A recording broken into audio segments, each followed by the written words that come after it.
अस्सलाम वालेकुम स्टूडेंट्स, उम्मीद है आप तमाम लोग खैरियत से होंगे। मेरा नाम मोहम्मद उमर खान है और आप देख रहे हैं द लॉ चैनल।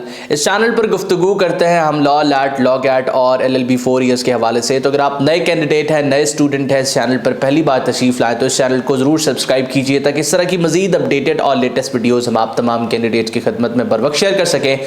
आज के इस लेक्चर में हम आप तमाम स्टूडेंट्स की एडमिशन से रिलेटेड एक इंपॉर्टेंट क्वेरी को डिस्कस करने वाले हैं और वो क्वेरी ये है कि अगर आप अपना इंटरमीडिएट कंप्लीट कर लेते हैं तो आपके लिए लॉ इंस्टीट्यूट में बेहतरीन ऑप्शन क्या है। आपको क्या लॉ कॉलेज की तरफ जाना चाहिए, क्या लॉ कॉलेजेस अच्छी एजुकेशन प्रोवाइड करते हैं, या आपको किसी प्राइवेट सेक्टर यूनिवर्सिटी में जाना चाहिए। प्राइवेट सेक्टर यूनिवर्सिटीज़ आपको क्वालिटी एजुकेशन प्रोवाइड करती हैं, या फिर आपको किसी पब्लिक सेक्टर यूनिवर्सिटी में जाना चाहिए। स्टूडेंट्स कंफ्यूज होते हैं और किन स्टूडेंट्स के लिए कौन सी कैटेगरी ऑफ इंस्टीट्यूट जो है बेहतर है, आज के इस वीडियो में हम डिटेल में डिस्कस करने वाले हैं। इस वीडियो में मजीद आगे बढ़ने से पहले वो तमाम कैंडिडेट्स जो साल 2026 में एडमिशन सिक्योर करना चाहते हैं और लॉ एडमिशन टेस्ट को प्रिपेयर कर रहे हैं, तो आप अपनी तैयारी के लिए द लॉ अकेडमी का प्रिपरेटरी बैच ज्वाइन कर सकते हैं। ये बैच जो है उन तमाम कैंडिडेट्स के लिए जो है क्रूशियल है जो लॉ एडमिशन टेस्ट को अपनी पहली अटेम्प्ट में क्लियर करना चाहते हैं और 12 अप्रैल के लैट में अपेयर हो रहे हैं। मजीद इंफॉर्मेशन और डिटेल्स आप हमारी टीम के साथ इन टच आकर हासिल कर सकते हैं। व्हाट्सएप नंबर आपके साथ शेयर किया जा रहा है। हमारी अर्ली एजुकेशन से ही स्टूडेंट्स के जहन में ये कंसेप्ट होता है कि जो गवर्नमेंट इंस्टीट्यूट्स होते हैं वो क्वालिटी एजुकेशन प्रोवाइड नहीं करते। इसी वजह से स्कूल्स में और कॉलेजेस में हम हमेशा या हमारे पेरेंट्स हमेशा जो है वो प्राइवेट इंस्टीट्यूट्स को सेलेक्ट करते हैं। अब उसी मेंटालिटी के साथ स्टूडेंट्स होते हैं जो अनअवेयर होते हैं, वो समझते हैं कि हमें प्राइवेट सेक्टर्स की तरफ जाना है क्योंकि गवर्नमेंट सेक्टर्स अच्छी एजुकेशन प्रोवाइड नहीं करते। तो ऐसा बिल्कुल नहीं है। ये सिचुएशन बरक्स होती है जब आप अपनी इंटरमीडिएट कंप्लीट करके अंडर ग्रेजुएट स्टडीज की तरफ आते हैं। तो किसी भी डिग्री प्रोग्राम के लिए जो टॉप इंस्टीट्यूट्स कंसीडर होते हैं वो गवर्नमेंट इंस्टीट्यूट्स होते हैं, क्योंकि उनके पास रिसोर्सेज ज़्यादा होते हैं, उनके पास इंफ्रास्ट्रक्चर बड़ा होता है, जिसकी वजह से वहां पर क्वालिटी एजुकेशन बहुत बेहतर होती है। तो वो तमाम कैंडिडेट्स जो अपने इंटरमीडिएट में मैक्सिमम स्कोर के साथ आते हैं, उनको पहली प्रेफरेंस जो है वो गवर्नमेंट यूनिवर्सिटीज़ को, गवर्नमेंट इंस्टीट्यूट्स को देनी चाहिए। अब अगर आपका स्कोर जो है वो 80% या 85% या 75% से ज़्यादा है, डिपेंड करता है कि आप किस इंस्टीट्यूट में जा रहे हैं, तो आप पब्लिक सेक्टर यूनिवर्सिटीज़ में अप्लाई कर सकते हैं। मोस्टली पब्लिक सेक्टर यूनिवर्सिटीज़ जो टॉप पब्लिक सेक्टर्स में आते हैं या फिर जो है वो मॉडरेट लेवल की यूनिवर्सिटीज़ हैं जहां क्वालिटी एजुकेशन के पर्सपेक्टिव से अगर हम बात करें तो वहां जो मेरिट है लॉ का वो 75% से 85% के दरमियान फ्लक्चुएट करता है। इससे कम जिस भी स्टूडेंट का स्कोर है या तो फिर वो सब कैंपस यूनिवर्सिटी में जा सकता है या किसी ऐसी पब्लिक सेक्टर यूनिवर्सिटी में जा सकता है जो कॉम्प्रोमाइज है, या फिर उसको प्राइवेट इंस्टीट्यूट्स की तरफ जाना पड़ता है। अब ऐसा नहीं है कि प्राइवेट लॉ यूनिवर्सिटीज़ या प्राइवेट कॉलेजेस जो है वो क्वालिटी एजुकेशन प्रोवाइड नहीं कर रहे। कुछ पैरामीटर्स हैं जिन पैरामीटर्स की बेसिस पे अगर आप उन इदारों की असेसमेंट करते हैं तो आपको अंदाजा हो जाएगा कि कौन सा इदारा आपने अपने लिए सेलेक्ट करना है। तो सबसे पहली चीज तो हमने देखी कि आपने अपने स्कोर के अकॉर्डिंग, अपने स्कोर को मद्देनजर रखते हुए देखना है कि क्या आप किसी पब्लिक सेक्टर यूनिवर्सिटी में, गवर्नमेंट यूनिवर्सिटी में अप्लाई करने के लिए एलिजिबल हैं। एलिजिबल तो आप 50% पे ही हो जाते हैं, लेकिन एडमिशन पर्सपेक्टिव से देखना है कि पिछले साल इस यूनिवर्सिटी का जो मेरिट रहा है उस अकॉर्डिंग क्या आपका यहाँ एडमिशन हो जाएगा।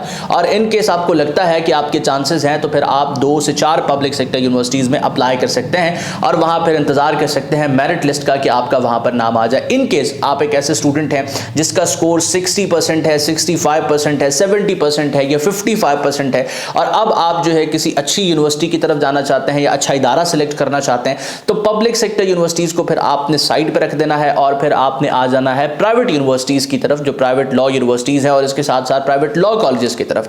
अब लॉ कॉलेज और यूनिवर्सिटी के अंदर जरा हम थोड़ा सा डिफरेंस समझ लेते हैं। वैसे मोस्टली कैंडिडेट्स अवेयर होंगे, जो लॉ कॉलेज होता है वहां पर सिर्फ और सिर्फ आप जब उस कैंपस में जाएंगे तो वहां आपको LLB का डिग्री प्रोग्राम ऑफर हो रहा होगा, वो चाहे LLB 3 years external law university of London वाला हो या LLB 4 इयर्स हो पाकिस्तानी लॉ, लेकिन आपको सिर्फ और सिर्फ लॉ कॉलेज में लॉ का डिग्री प्रोग्राम ऑफर जो है वो होता नजर आएगा। उनके पास इंफ्रास्ट्रक्चर भी लिमिटेड होगा, उनके पास फैकल्टी जो होगी वो सिर्फ लॉ की होगी, एडमिनिस्ट्रेशन भी उन्हीं स्टूडेंट्स को एडमिनिस्ट्रेट करने के लिए बैठी होगी और उनके पास स्टूडेंट भी नो डाउट लॉ का ही होगा।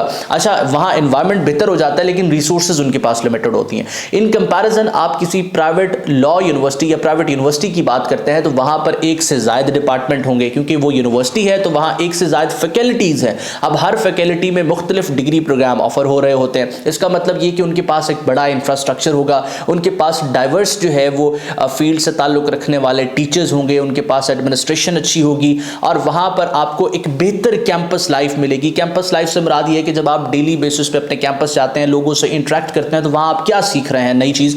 तो क्योंकि मुख्तलिफ फील्ड से ताल्लुक़ रखने वाले लोग वहाँ मौजूद होंगे, नंबर ऑफ़ स्टूडेंट्स ज़्यादा होंगे, तो कैंपस लाइफ आपकी बेहतर होगी। तो मेरी सजेशन जो है सबसे पहली ये होती है कि अगर आप 1 से 2 कॉलेजेस को छोड़ के जो बड़े कॉलेजेस कंसीडर होते हैं, आपको प्राइवेट लॉ कॉलेज से पहले यूनिवर्सिटी को कंसीडर करना चाहिए। आपका गवर्नमेंट यूनिवर्सिटी में एडमिशन नहीं हुआ तो अब आपने प्राइवेट यूनिवर्सिटी को कंसीडर करना है। अब प्राइवेट यूनिवर्सिटीज़ में आपने लिस्ट बनानी है उनकी जो फी स्ट्रक्चर है उसके अकॉर्डिंग, प्लस आपका जहां पर रेजिडेंस है, जहां जो आपका आबाई इलाका है, जहां आप जो है वो रिहाइश पजीर है, अपने घर से उस यूनिवर्सिटी के डिफरेंस को देखना है और उसके बाद अपनी अफोर्डेबिलिटी को देखना है। देन वहां उस यूनिवर्सिटी की ओवरऑल जो एक इमेज है उसको देखना है। अब लॉ का डिग्री प्रोग्राम एक ऐसा डिग्री प्रोग्राम है जिसके लिए यूनिवर्सिटी मैटर नहीं करती, डेफिनेटली बात है, क्वालिटी एजुकेशन के पर्सपेक्टिव से करेगी, लेकिन आप किस यूनिवर्सिटी से डिग्री लेके आए ये मैटर नहीं करेगा। अगर आप लॉ जानते हैं, आपका उस पर लॉ के ऊपर कमांड है, तो जो है दैट्स इट, आपकी वो डिग्री की वर्थ जो है वो इक्वल है।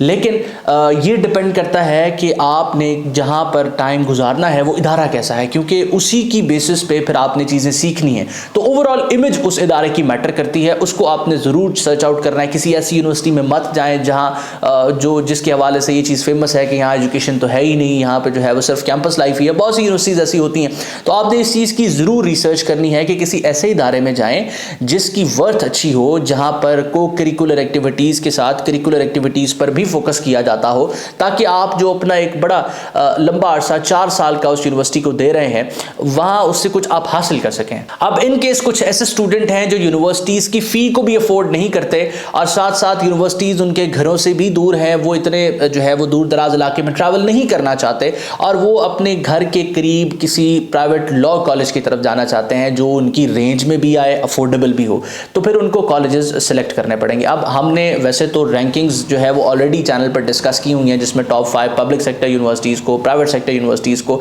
हमने डिस्कस किया है। लॉ कॉलेजेस 1 से 2 मैं स्टूडेंट्स को रिकमेंड करता हूँ, इसके अलावा मेरी रिकमेंडेशंस बहुत कम है लॉ कॉलेजेस के हवाले से, क्योंकि ये जो है प्राइवेट पर्सनस की तरफ से ओन किए जाते हैं। आज इनकी जो है क्वालिटी एजुकेशन कैसी है, 4 साल बाद कैसी होगी, कोई गारंटी नहीं कर सकता। तो मैं हमेशा स्टूडेंट्स को पैरामीटर्स बताया करता हूँ जिसकी बेसिस पे आपने कॉलेजेस को असेस करना होता है। तो आपने देखना है कि आपके घर के करीब तरीन या आपके शहर से करीब तरीन कोई अच्छा कॉलेज कौन सा है, 1 से ज़्यादा कॉलेजेस की लिस्ट बनानी है, फिर पर्सनली उन कॉलेजेस को विजिट करना है।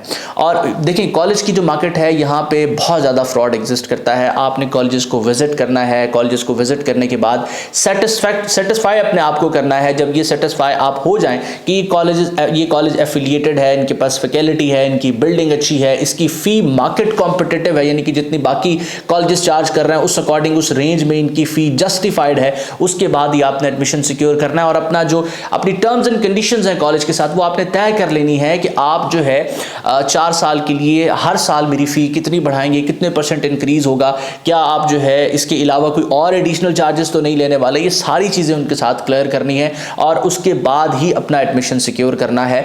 लॉ कॉलेज की बात करो, यूनिवर्सिटीज़ में कदरे उनके ऊपर जो चेक है HEC का वो बड़ा स्ट्रॉन्ग है, नो डाउट। लॉ कॉलेजेस पे भी जो लीगल एजुकेशन कमेटी है उसका जो है वो चेक अच्छा है, लेकिन स्टिल एक गैप एग्जिस्ट करता है जिसमें आपको विजिलेंट रहना है जब आप एडमिशन सिक्योर करें। तो मैं उम्मीद करता हूँ ये जो ब्रीफ वीडियो थी जिसमें हम डिस्कस करना चाह रहे थे कि एक स्टूडेंट को इंटरमीडिएट के बाद क्या गवर्नमेंट यूनिवर्सिटी में जाना चाहिए, प्राइवेट यूनिवर्सिटी में जाना चाहिए या फिर लॉ कॉलेज की तरफ जाना चाहिए, उस डिस्कशन में मैं कामयाब हुआ हूँ। अपना बहुत सारा ख्याल रखिए और अगर आप साल 2026 में एडमिशन सिक्योर करना चाहते हैं तो हमारी स्टूडेंट कम्युनिटी को जरूर जो है वो फॉलो कर लीजिए। उसका जो है वो लिंक आपको डिस्क्रिप्शन में मिल जाएगा। उस स्टूडेंट कम्युनिटी को ज्वाइन करने का सबसे बड़ा फायदा ये है कि आप तमाम स्टूडेंट्स के साथ इंटरेस्ट रहते हैं, एडमिशन्स के हवाले से अपडेटेड रहते हैं और लॉ से रिलेटेड जितनी भी जनरल इन्फॉर्मेशन है वो आपको प्रोवाइड की जाती है। अल्लाह आपका हामी और नासिर हो। हमेशा आप तमाम स्टूडेंट्स की कामयाबी के लिए दुआ गो। उमर खान और उसकी टीम। अल्लाह हाफ़िज़।